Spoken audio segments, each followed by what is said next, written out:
आप सभी को जय हिंद जोहार। साथियों जेटेट मैथ का टॉपिक लेकर आए हैं जिसका नाम है संख्याएं एवं गणितीय संख्याएं। प्यारे साथियों, जो बहुत ही इंपोर्टेंट टॉपिक है, यहां से 2 सवाल आ जाएंगे। आज इस वीडियो को देख लेते हैं प्यारे साथियों। तो आज के ही वीडियो से 2 सवाल आ जाएंगे। तो प्यारे साथियों, आप चाहते हैं कि 30 में 30 आपका मैथ है, 1 to 5 और 6 to 8 में जो आपका मैथ है वहां पर अच्छा स्कोर आप कर पाए। तो प्यारे साथियों, चैनल को लाइक से सब्सक्राइब कर लीजिएगा, क्योंकि यहाँ पे पूरा आपको पेडागोगी का पूरा क्लास करा दिए हैं। जो पेडागोगी से जो भी सवाल पूछे जाएंगे 8 से 9 सवाल वो आपको यहीं से आ जाएंगे। तो हमारे चैनल में जाकर वीडियो देख लेंगे और आज के क्लास को स्टार्ट करते हैं। प्यारे साथियों, मेरा वीडियो आपके पास पहले पहुंचे या कोई इन्फॉर्मेशन जेटेड का पहले पहुंचे तो चैनल को लाइक सब्सक्राइब कर लेंगे। चलिए स्टार्ट करते हैं। सबसे पहले जो हम लोग समझते हैं संख्याएं के प्रकार। संख्याएं क्या होती हैं समझिएगा। संख्या के प्रकार, जैसे कि पहला संख्या जानेंगे प्राकृतिक संख्याएं, जिसको नेचुरल नंबर बोलते हैं। जो गिनती की संख्याएं जो भी होती है 1 2 3 4, 1 2 3 4 जो भी अनंत तक जाती है उसे प्राकृतिक संख्या नेचुरल नंबर में आती है। अब आगे समझते हैं, इसका नाम है पूर्ण संख्या, जिसको बोलते हैं होल नंबर। क्या होता है? जब प्राकृतिक संख्या में 0 शामिल कर लिया जाता है तो पूर्ण संख्या बन जाता है। जैसे देखिए, आप इसको बंद कर दें, 1 2 3 4 आपको प्राकृतिक संख्या है, लेकिन इससे पहले आके क्या जुड़ गया है? तो 0। तो प्राकृतिक संख्या में 0 अगर जुड़ देते हैं, 0 शामिल हो जाता है तो पूर्ण संख्या बन जाता है। तो यानी यही अंतर है कि 0 इसमें है ना। तो हम यहाँ पे एक सवाल बताते हैं, तो बोले कि सभी प्राकृतिक संख्याएं पूर्ण संख्याएं हैं। सभी प्राकृतिक पूर्ण नहीं है, लेकिन सभी पूर्ण प्राकृतिक नहीं है, क्योंकि एगो 0 या 3 नहीं इसमें है। समझिएगा, ऐसे से सवाल आते हैं, बनते हैं, ठीक है ना। फिर अभाज्य संख्याएं क्या बोले, किसे बोलेंगे? होल अभाज्य संख्या, जिसको बोलते हैं प्राइम नंबर। क्या बोलते हैं? प्राइम नंबर को समझते हैं प्यारे साथियों। डायरेक्ट आपको ऐसे दे देंगे सवाल छांटने के लिए कि कौन प्राइम नंबर है, कौन आपका जो है भाज्य संख्या, कोई सम संख्या, इस तरह सवाल आते हैं। तो प्राइम नंबर जो है किसको बोलेंगे समझिएगा? जिन संख्याओं का केवल 2 गुणनखंड हो। समझिएगा, जिनका केवल 2 गुणनखंड हो, या तो इसको कह सकते हैं जो संख्या एक एवं खुद से जो है विभाजित हो या कटे, वह क्या कहलाता है? Prime number. प्यारे साथियों, तो जो एक से और खुद से कटे, तो या इसको कह सकते हैं जिसका 2 गुणनखंड केवल हो, वो प्राइम नंबर होता है। जैसे उदाहरण में देखिए 2 3 5 7 11 13 17 19 23, जिसमें इसमें से कोई ले सकते हैं। इससे 2 का आप ले लिए, 2 का क्या, वो 2 किससे किससे विभाजित होगा? तो 1 से विभाजित होगा और स्वयं 2 से, तो अभाज्य संख्या है। फिर 5 की बात करें तो 1 से कटेगा और खुद 5 से। अब 5 का गुणनखंड भी पूछेगा तो क्या होगा? तो 5 का गुणनखंड वही होगा, 1 और 5 होगा। दोनों परिभाषा में से कोई है, तो वैसे सवाल को हम लोग प्राइम नंबर की ओर जाते हैं। समझिएगा, प्राइम नंबर तो इस तरह से आपका आते हैं। अब यहां पे देखिएगा एक सवाल है। अब यहां पे पूछ देता है कभी से भी कि बताइए कि सबसे छोटी सम अभाज्य संख्या क्या है? तो सबसे छोटी सम अभाज्य संख्या 2 है। तो देखिए 2 एक सम भी है और अभाज्य भी है।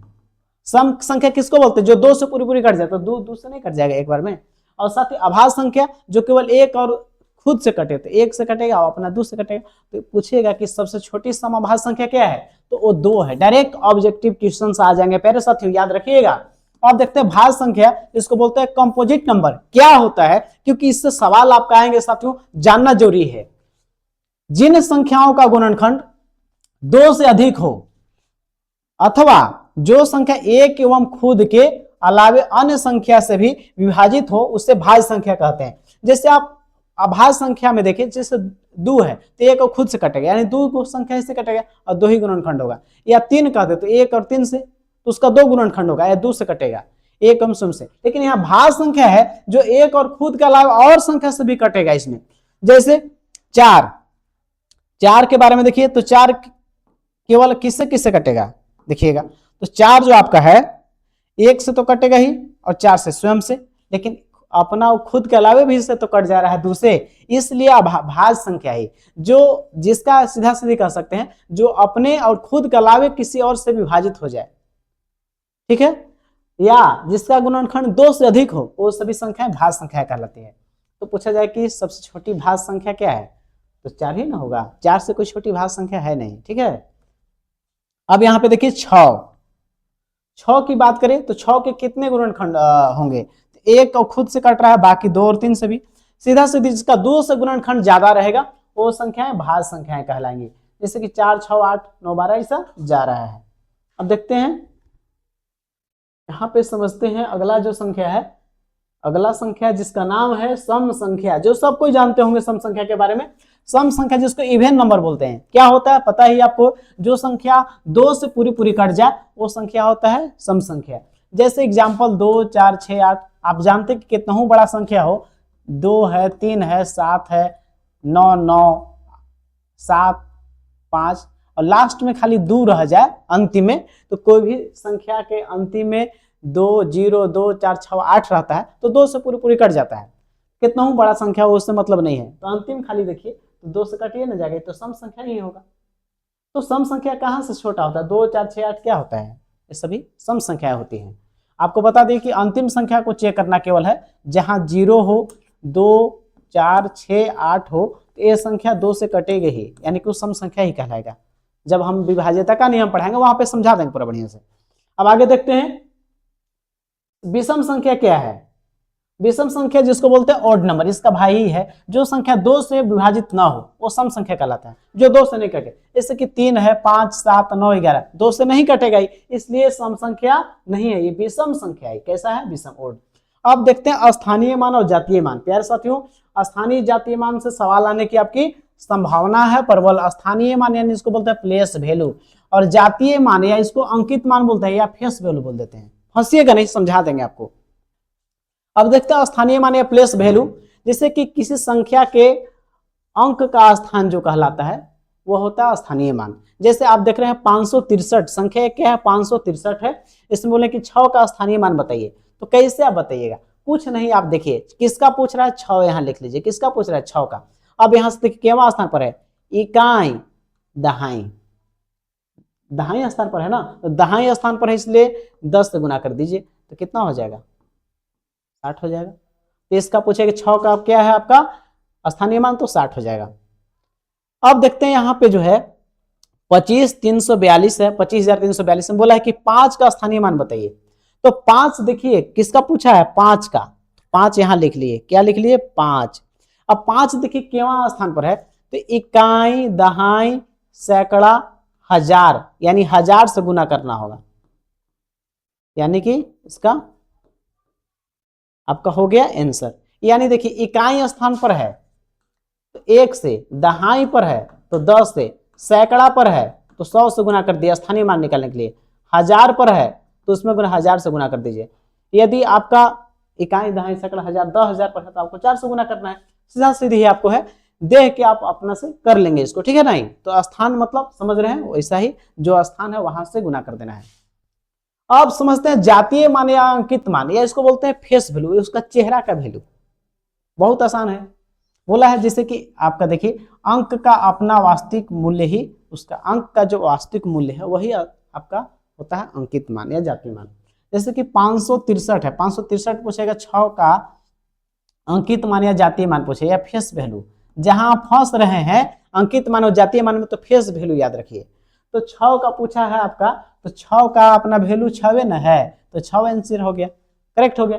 फिर आपका बोल रहा है 28,2834 है, इसमें बोला है कि 8 का अंकित या जातीय मान, यानी 8 का फेस वैल्यू। तो 8 का फेस वैल्यू, 8 का फेस वैल्यू क्या होता है, 8 खुद ही होता है, वह हो जाएगा।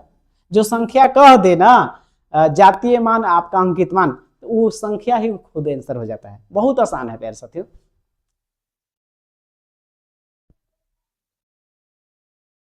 अगला देखते हैं, समझते हैं क्या है आपका गणितीय संक्रियाएं, मैथमेटिकल ऑपरेशंस क्या है। एक तरफ आपका लिख रहा है संक्रिया, अब एक तरफ लिख रहा हुआ है विवरण। क्या होता है समझिएगा, जैसे कि योग की बात कर रहा है, क्या बात कर रहा है, योग। योग में बात करें तो क्या है, जोड़ में, यानी योग में एडिशन, वस्तुओं को मिलाना। जहां मिलाने की वस्तुओं की बात करेगा या वस्तुओं की इसमें हासिल कैरी करने वाले को सवाल पर ध्यान दिया जाता है, इसमें कैरी किया जाता है। जैसे कि आपका 6 और 7 तो कितना हो गया 13, तो 3 उसका क्या हुआ, कैरी कर रहा है ना। सीधा सीधा कहेगा वस्तु को मिलाना क्या कहलाएगा, ऐड कहलाएगा, समझिएगा, मिलाना ऐड। अब यहाँ है आपका, इसको बोलते हैं व्यवकलन। व्यवकलन सब्ट्रैक्शन या घटाव, व्यवकलन या आपको घटाव या सब्ट्रैक्शन क्या है तो समझिएगा, अंतर निकालने की बात जहां कह दे, अंतर निकालने की बात कह दे, या उधार, बोरो की प्रक्रिया बच्चों को सिखाने के लिए, उधार लेने की अंतर निकालने के लिए और उधार की प्रक्रिया सिखाने के लिए बच्चे को हम क्या सिखाते हैं, व्यवकलन सिखाते हैं। ठीक है, कि तुम्हारे पास है 8 आम, उसके पास 5 आम, तुम्हारे पास कितना कम आम है, तुलना कर रहे हैं, तो बोले कि उसके पास 3 आम कम है। तो वैसे ही तुलना करके चीजों को सिखाते हैं, वो होता है व्यवकलन।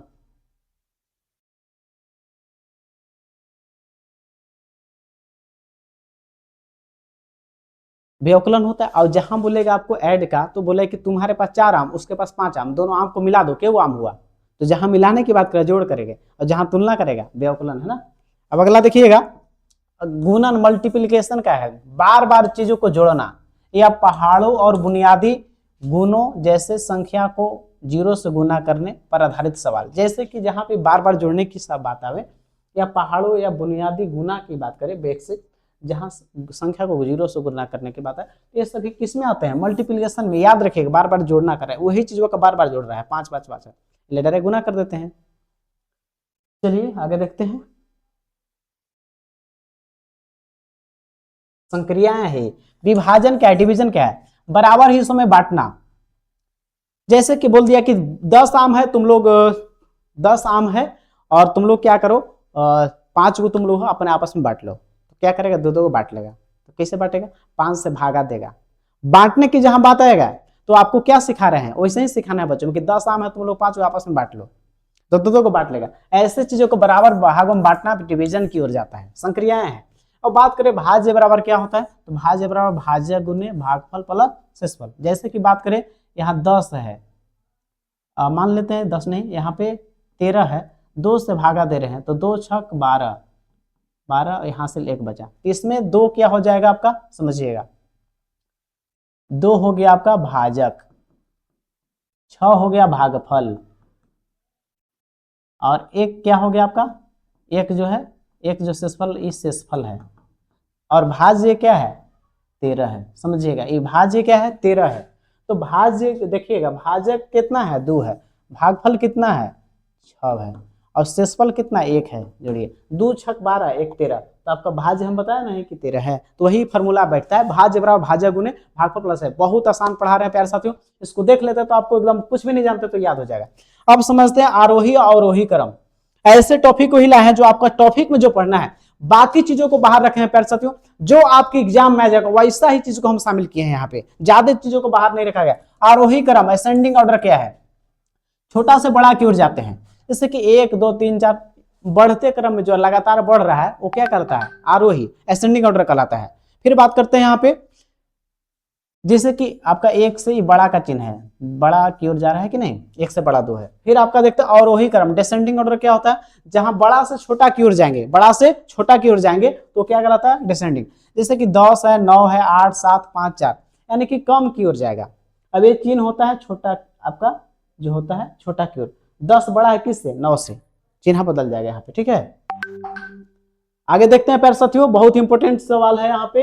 अब क्वेश्चन भी इस पे कुछ हम करवाएंगे आपको, क्वेश्चंस भी करवाने वाले हैं। जैसे कि आपको तुलना वाले प्रश्न किसका यूज करेंगे, जैसे कि तुलना वाले में इसको बड़ा छोटा और बराबर का चिन्ह यूज करते हैं। ठीक है, अब पेडागोगी में क्या आएंगे, आपको पेडागोगी से संबंधित समझा देते हैं आपको। इससे पेडागोगी में क्या आएंगे, ठोस वस्तु का प्रयोग कहाँ करेंगे, तो बच्चों को कंकड़, तिल्ली या मोतियों का मदद से जोड़ सिखाएंगे, घटाव सिखाएंगे किससे, ठोस। जैसे कंकड़ है तो कंकड़ देंगे, 2 उसके पास कंकड़ और 2 उसके पास, दोनों को मिला देंगे कंकड़ के, तो 4 होगा कि नहीं। तो ठोस आकृति तो उससे क्या सिखाएंगे, जोड़ घटाव सिखाएंगे।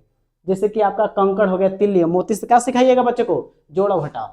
फिर दैनिक जीवन से जोड़ना, जो भी चीज है उसको बाजार के लेन देन या फल खरीदने जैसे उदाहरण का प्रयोग करना है। कैसा प्रयोग करना है, दैनिक जीवन में जो बच्चा कुछ सामान देखता है, खरीदता है या लाता है, अपने मम्मी के साथ देखता है, या कोई चीज है टॉफी खरीदता है, दैनिक जीवन से उसको सिखाना है जोड़ के। जहां भी दैनिक जीवन से बच्चों को गणित सिखाने की बात करेगा वो सही वर्ड रहेगा, और उस विकल्प में जहां दैनिक जीवन से जोड़ की बात करेगा उसको सही मारेंगे। प्यारे साथियों ध्यान दीजिएगा। शून्य की अवधारणा, बच्चों को समझाना है कि शून्य का अर्थ कुछ नहीं है, कुछ भी नहीं है, और स्थान बदलने पर इसका महत्व, जैसे कि एक के पीछे 0 लगने पे आपका 10 बन जाता है, 1 के पीछे लग जाएगा तो क्या जाएगा 10, अब 1 के आगे बन जाएगा तो कोई वैल्यू नहीं, कोई महत्व नहीं रहेगा। ठीक है, चलिए समझते हैं इस पर कुछ क्वेश्चन कैसे आ सकते हैं। समझिए क्वेश्चन, यहां बोला है संख्याएं 56,431 में 6 का स्थानीय मान और जातीय मान में अंतर क्या है। सबसे दोनों का स्थानीय और जातीय मान अंतर पूछा है, तो 6 का पहला स्थानीय मान ध्यान दीजिएगा। 6 का स्थानीय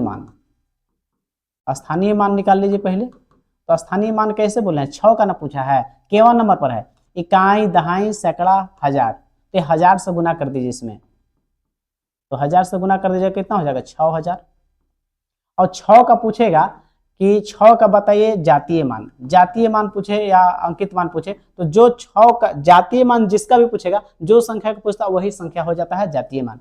तो 6000 दोनों का अंतर पूछा है, तो 6000 में से आपको घटाना है 6, तो कितना हो जाएगा 5994 हो जाएगा। कितना हो जाएगा प्यारे साथियों, तो यही है, पहले 6 का क्या किए, स्थानीय मान निकाले, 6000 हो गया, और जातीय मान जो संख्या का पूछता है फेस वैल्यू वही हो जाता है। हो गया आंसर। ऐसे सवाल आते हैं प्यारे साथियों, ध्यान दीजिएगा। यदि किसी संख्या को 0 से गुना करने पर क्या परिणाम आएगा, बहुत इजी है। किसी संख्या को 0 से गुना कर देंगे तो 0 हो जाता है, जैसे कि 10 है, उसमें 0 से गुना कर दिया 0 हो गया। या कोई भी संख्या है बहुत से बड़ा है, 21 है, इसमें 0 से गुना कर दिए तो क्या हो जाएगा, पूरा 0 कर देगा, तो क्या हो जाएगा आंसर। ऐसे क्वेश्चंस आ जाएंगे, इजी है, लेकिन आपको 1 to 5 का या 6 to 8 मैथ में हो सकता है ऐसे सवाल आ जाएंगे। 1 to 5 में ज्यादा है, 6 to 8 में जो पहला क्वेश्चन बताया वो 6 to 8 में आएंगे सवाल। वैसे यहाँ पे देखिएगा सबसे छोटी अभाज्य संख्या क्या है, सबसे छोटी अभाज्य संख्या क्या है, तो पता ही है आपको कि 2 है। क्या है, 2 है। जैसे कि 2 है, 3 है, 5 है, 7 है, 11 है, तो ये सभी क्या है, अभाज्य संख्याएं हैं प्यारे साथियों, याद रखिएगा। फिर अगला सवाल है सबसे छोटी यहाँ पे होगा, सबसे छोटी समअभाज्य संख्या क्या है, पूछा जाएगा आपसे कि सबसे छोटी समअभाज्य संख्या क्या है। तो आप क्या मारेंगे सबसे छोटी समअभाज्य संख्या में, तो सबसे छोटी समअभाज्य संख्या 2 है। सम भी होना चाहिए और अभाज्य भी, तो 2 ही ना है। फिर आगे देखते हैं अगला सवाल। अगला सवाल देखते हैं प्यारे से, तो बहुत ही इंपोर्टेंट है। सबसे छोटी भाज्य संख्या क्या है, सबसे छोटी भाज्य संख्या क्या है, 2 ही ना है। सॉरी भाज्य संख्या पूछा आपसे है, क्या पूछा है, भाज्य पूछा, अभाज्य नहीं पूछा है। तो सबसे छोटी भाज्य संख्या 4 ही ना होता है जी। जैसे कि 1, 2, 3, तो 2 आपका भाज्य संख्या है, 3 भी भाज्य है, तो 4 पहला जो होता है जिसका गुणनखंड आपका 2 होता है, आपका 1 होता है और 4 होता है। जिसका गुणनखंड 2 से अधिक हो तो 4 ही पहला संख्या है जिसका गुणनखंड 2 से अधिक है। 1 का गुणनखंड 1 हो जाएगा, 2 का 1 और 2, 1 और 3 का 1 और 3, 4 है ना पहला संख्या है जिसका गुणनखंड 2 से अधिक आ रहा है, या अपने से अब खुद के अलावा दूसरे से कट रहा है, तो ये कौन हो जाएगा 4। ये आपका यूपी टेट परीक्षा मैथ में आया हुआ सवाल है प्यारे साथियों, याद रखिएगा। फिर है अगला छठा क्वेश्चन, प्रथम 5 अभाज्य संख्या का योगफल क्या होगा।